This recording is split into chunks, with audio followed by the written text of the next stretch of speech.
નમસ્કાર દર્શક મિત્રો, આપ નિહાળી રહ્યા છો સાઈ ગ્રુપ મીડિયા હાઉસ દ્વારા સંચાલિત નવસારી લાઈવ અને ઝટપટ ન્યૂઝ। જૂની કહેવત છે કે છાસ દૂધનો દર્જલો છાસ પણ ફૂંકી ફૂંકીને પીએ છે। જી હા, કહેવત છે કે દૂધનો દર્જલો જે હોય એ છાસ પણ ફૂંકી ફૂંકીને પીએ છે અને એવી જ કંઈક ઘટના હાલ ઘટી રહી છે।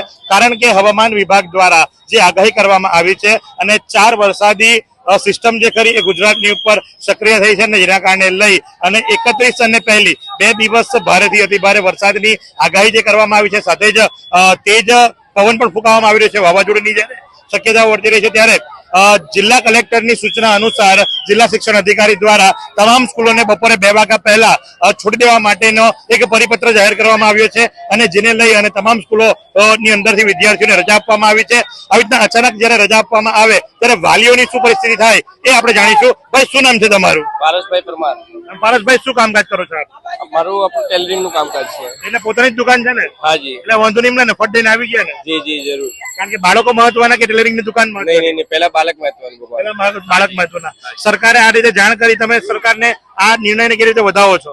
એકદમ ખૂબ ખૂબ અભિનંદનથી વર્તાવે છે ભગવાન। તમે જો એ પ્રમાણે કે ભાઈ ટેલરિંગ ની દુકાન હતી અને દુકાનમાંથી તરત આવી ગયા। ભાઈ, શું નામ છે તમારું? રમેશભાઈ। રમેશભાઈ, આપ શું કામકાજ કરો છો? ફર્નિચર નું। રમેશભાઈ પોતાનું છે કે બીજાનું ત્યાં? ના, આપ પોતાનું છે। દુકાનની શટલ પાડીને બાળકોને લેવા માટે આવ્યા કે કઈ રીતે? બાળકો શટર પાડીને આવ્યા। કારણ કે જ્યારે સરકાર આ રીતે જાહેરાત કરે, એ જાહેરાત આપણા માટે ફાયદાકારક કે નુકસાનકારક? ફાયદાકારક છે ને। તમે સાંભળ્યું એ મુજબ કે ફાયદાકારક છે, સારો અભિપ્રાય આપી રહ્યા છે, વાલીઓની સાથે વાતો કરી રહ્યા છે। ભાઈ, શું નામ છે આપનું? નટવરભાઈ પુરોહિત। આપ શું કામકાજ કરો છો? દુકાનની કરિયાણા દુકાન છે। તો દુકાનમાં શટલ પાડીને આવ્યા કે કઈ રીતે આવ્યા? પાડી આવ્યા તાત્કાલિક કરે તો શું કરવાનું? તો સરકારે જે તાત્કાલિક આ રીતે જાહેરાત કરી એ ફાયદાકારક કે નુકસાનકારક? નુકસાનકારક। નુકસાનકારક। કારણ કે આપ ધંધા પર હો, રોજગાર પર હો, ત્યાંથી આવવું પડે। તાત્કાલિક 2 થી 3 વખત થઈ ગયું આવું આ વખતે। તો જો એ પ્રમાણે કે ભાઈ પરિસ્થિતિ એવી છે કે સૌ કોઈ જે ખરા, કોઈ ફર્નિચરની દુકાનેથી આવ્યું છે, કોઈ કરિયાણાની દુકાનેથી આવ્યું છે અને એક સાથે નવસારીની તમામ શાળાઓની અંદર રજા જાહેર કરવામાં આવી છે ને જેના કારણે લઈ અને આપ જુઓ તો સંસ્કાર ભારતી પાસે અમે આવ્યા છે અને ત્યાંના દ્રશ્યો છે। બેન, શું નામ છે તમારું? બાળકને લેવા માટે આવ્યા? તમને કઈ રીતે ખબર પડી? મેસેજ આવ્યો છે। મેસેજ આવ્યો। જ્યારે સરકાર આવી રીતે મેસેજ મોકલાવે ને સ્કૂલ દ્વારા તમને મેસેજ મળે તો એ મેસેજને તમે કઈ રીતે જોશો? સારું કહેવાય કે ખરાબ કહેવાય? સારું કહેવાય। બાળકોની સુરક્ષા માટે સારું કહેવાય? સારું કહેવાય, સારું કહેવાય। બાળકો પછી રખડી જાય ની ખ્યાલ આવે તો એમ ચાલો। તો આપ જુઓ એ મુજબ કે ભાઈ સરકારના જે નિયમ છે અને જે સરકારે એલર્ટ આપ્યું છે એ એલર્ટ પ્રમાણે તમામ શાળાઓની અંદર રજા આપી દેવામાં આવી છે અને જેને લઈ અને મિશ્ર પ્રતિસાદ આવી રહ્યો છે। જો કે 100% સ્કૂલ સ્ટાફ હોય કે સંચાલકો હોય એમને થોડો પરસેવો પાડવાનો વારો આવ્યો છે।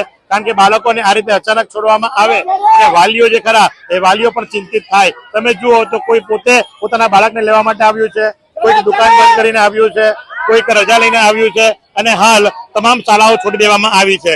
તો સરકારે એક એલર્ટ જાહેર કર્યો અને એલર્ટ મુજબ તમામ જિલ્લાની શાળાઓ જે ખરી એ બપોરે 2 વાગે છોડી દેવાનો નિર્ણય લેવામાં આવ્યો છે। તો આ જ પ્રમાણે આવા અવનવા સમાચારો માટે આપ નિહાળ કરો નવસારી લાઈવ અને ઝટપટ ન્યૂઝ। શું તમે શરીરના સાંધાના દુખાવાથી પીડાઈ રહ્યા છો કે પછી તમે કોઈ સ્પોર્ટ્સ ઇન્જરીથી પીડાઈ રહ્યા છો? લકવાની બીમારી બાદની પીડા સહન કરી રહ્યા છો? શું તમને સ્પાઇનલ પ્રોબ્લેમ છે? તો આ તમામ દુખાવાને હવે બાય બાય કરી દો, કારણ કે માસ્ટર ડિગ્રી ધરાવતા ખૂબ જ અનુભવી ફિઝિયોથેરાપિસ્ટ ડૉક્ટર અમિત પટેલ પાસે તમે આ તમામ સમસ્યાઓનું સચોટ નિદાન કરાવી ફરીથી નોર્મલ જિંદગી જીવી શકો છો। તો સરનામું નોંધી લો। Comprehensive care centre, DD street, library પાસે, અનુરાગ સારીઝની લાઇનમાં, નવસારી।